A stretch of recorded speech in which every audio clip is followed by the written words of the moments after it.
नमस्कार, मैं हूं आकाश मिश्रा और आप देख रहे हैं मेरा गांव मेरी धरोहर न्यूज चैनल। मधुबनी नगर निगम के चुनाव की अधिसूचना जारी होने के बाद रंग में दिखने लगे हैं प्रत्याशी और अपनी अपनी जीत का कर रहे हैं दावा।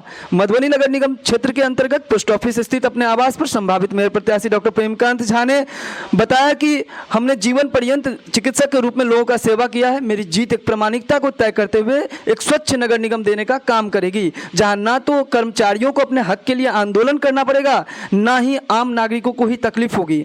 डॉक्टर झा ने बताया कि एक सुंदर, स्वच्छ और भ्रष्टाचार मुक्त नगर निगम लोगों को दूंगा। मुझे पूरा यकीन है कि मधुबनी नगर निगम के प्रबुद्ध मतदाताओं के द्वारा हमारी बातों पर अमल करते हुए हमें मेयर के रूप में सेवा करने का अवसर प्रदान किया जाएगा। इस बार के चुनाव में चौंकाने वाले परिणाम सामने आने वाली है, जिसमें धन बल के ऊपर एक समाजसेवी का जीत तय माना जा सकता है। बैनर वही लगाते हैं जो परिचय के मुहताज हैं, और डॉक्टर पीके झा, प्रेमकांत झा को मधुबनी जिला क्या पूरा बिहार जानता है। इसलिए हम जहाँ जहाँ गए हैं, हर गली कुची में हमको बहुत सम्मान मिला, स्नेह मिला, ज़रूरत से ज़्यादा प्यार मिला और सबों ने स्वागत किया।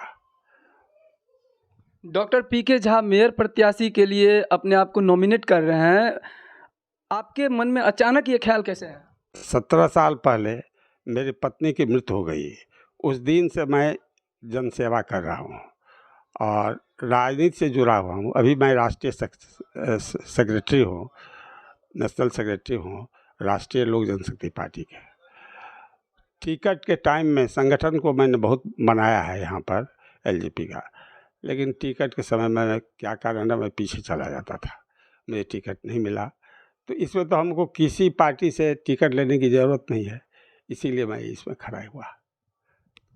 मधुबनी नगर वासियों को क्या संदेश देना चाह रहे हैं? मधुबनी नगर वासियों को मैं यही संदेश देना चाहता हूँ कि वे लोग योग्य और स्वच्छ उम्मीदवार को चुनें, क्योंकि यह चुनाव मधुबनी की दिशा और दशा तय करेगी।